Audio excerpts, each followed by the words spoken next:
Could Dragon Quest Builders 2 be the worst performing game on Switch? Let's take a step back from that question for a second.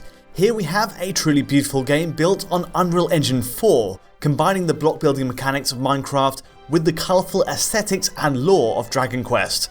It's a game that oozes quality in so many ways, offering a full-blooded RPG campaign to follow through and also extensive tools to build and even share worlds online. This is a wonderful game, full of the charm that defines director Yuji Horí's other works, complete with a story that distances itself from its block-based inspiration.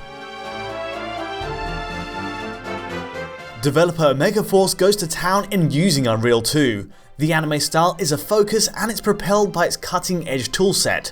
There's beautiful water shaders and caustic effects from the start. We get proper real-time shadows cast by its characters as the sun travels its arc from dawn to dusk. Atmospheric cloud scattering features too, plus we have god rays streaking past cliffs at sundown. Not to mention the material work is built to blend naturally with that lighting. Even as rudimentary blocks, every object has a brilliant glow, and especially in user-made worlds, it can create one of the prettiest images to feature on console. It's time for the other foot to land then. Yes, performance is an issue, on PS4 but in particular on Switch. In extreme cases, Switch can find itself constantly running at under 10 frames per second, mainly while playing online user-made creations. With that being said, that's pushing the engine to extraordinary heights and way past what Megaforce aims for in its main story. So let's start at the start to see a little baseline performance. Here's a sample of Switch running the gamut. The campaign generally looks like this, a 20 to 40 FPS range experience, not ideal but very playable. The game kicks off with fetch quests, farming, collecting resources and building structures from blueprints. You travel between islands and run errands for each character you meet. Much of it is in short, charming and pretty straightforward for Switch to tackle. Crucially, it veers away from too many plummets in frame rate, at least much further below 25 FPS. If you focus just on this part, you're set for a reasonably smooth ride.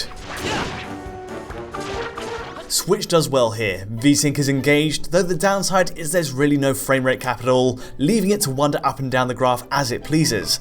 It's a hangover from the PS4 version, which does target and hold 60 FPS in campaign.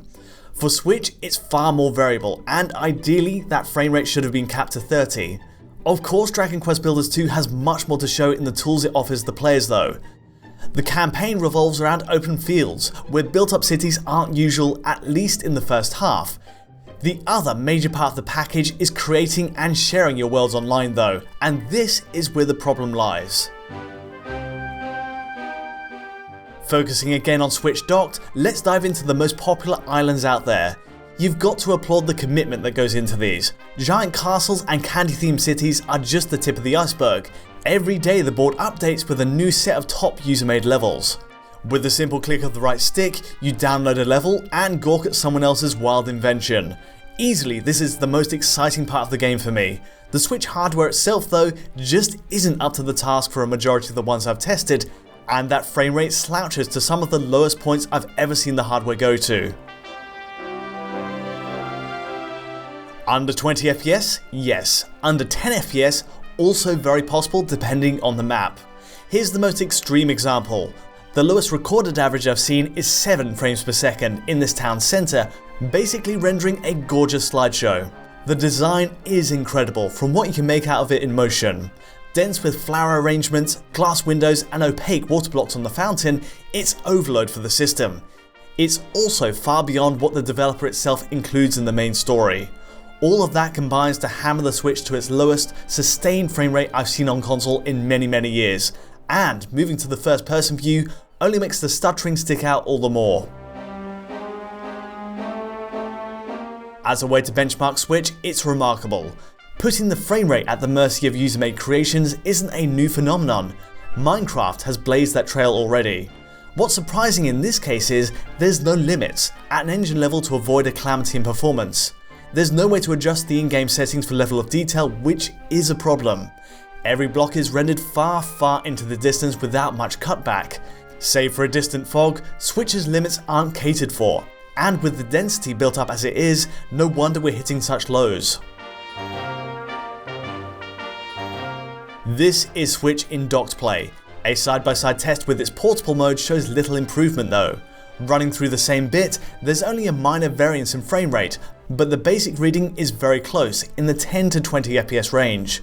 Now, resolutions do differ on either side. Switch is a native 1080p while docked, and 720p while portable. Visual settings are also the same. Despite that though, performance is a match. Now, seeing as resolutions bear heavily on the GPU, it does suggest the CPU is the shared limit on both sides. Drawing in all these new blocks on the horizon at once is taking a similar toll, and since Switch's CPU clock speed stays fixed while docked or portable, that's likely a cause for the matching drops. In other words, the resolution is probably not the problem, world density is. For perspective, it's worth taking a glance at the best case on console. PS4 Pro runs the game at a near faultless 60 FPS during the main story. There are a few drops into the 50s from time to time, but honestly, it's a breath of fresh air after Switch's output on the user levels. The turnout is very solid then. Looking at the custom levels though, it seems even the Pro has some difficulties. In that case, it will start to tumble down to around the 30 FPS line, all of which goes to show the mountain Switch had to climb on a mobile chipset.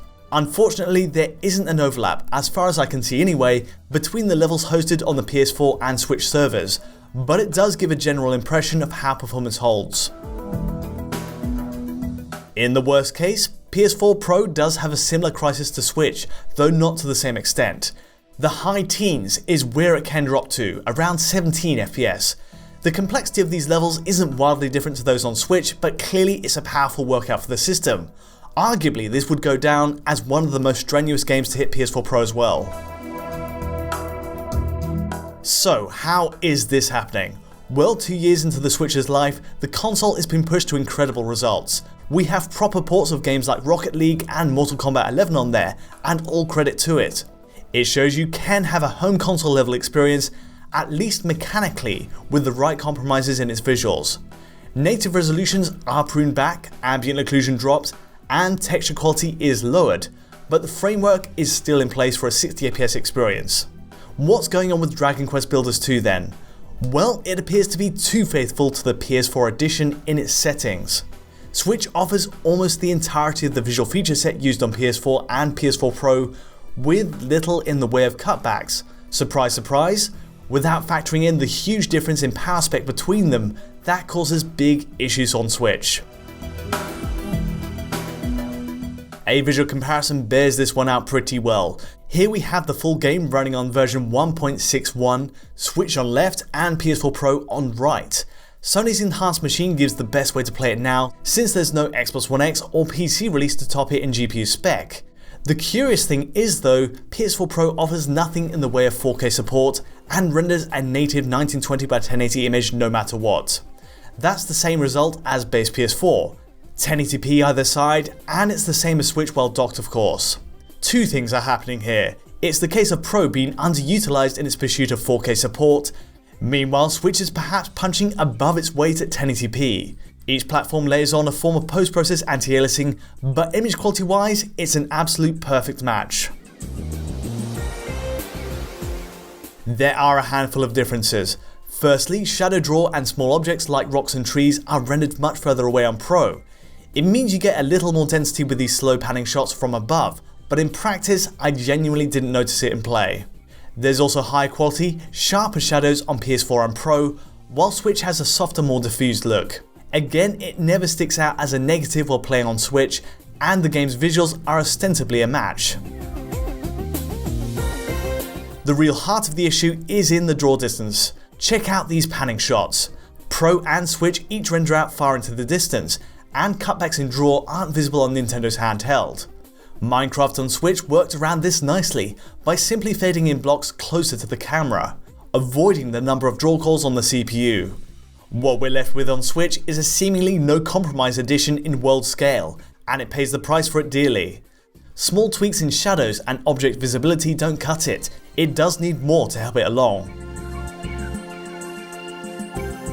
Dragon Quest Builders 2 is honestly a fascinating piece of software. It's rare developers give us the tools to push a console this hard. What we also need, however, in the spirit of being given this absolute freedom, is a settings menu to adjust the playback experience to. The game is a genuine delight for what it's trying to do, and to its credit, Omega Force does tailor the main story to work well enough on each system, especially PS4 Pro at 60 FPS. The user levels are a significant attraction though, and without curation, it gives Switch the lowest, most extreme levels of performance with no recourse. There's a lot to love here, and above all, seeing the user-made levels is the highlight for me, and possibly with a patch, we'll be given options to better appreciate the hours of work put into them. That's all for me today though. If you did like this analysis and want to see more, please do give us a like or subscribe, and don't forget to hit the bell to get notifications as any video lands. To get this video at source file quality, check out our Patreon at digitalfoundry.net, and to get in touch directly, just use Twitter. But from me for now, thanks for watching.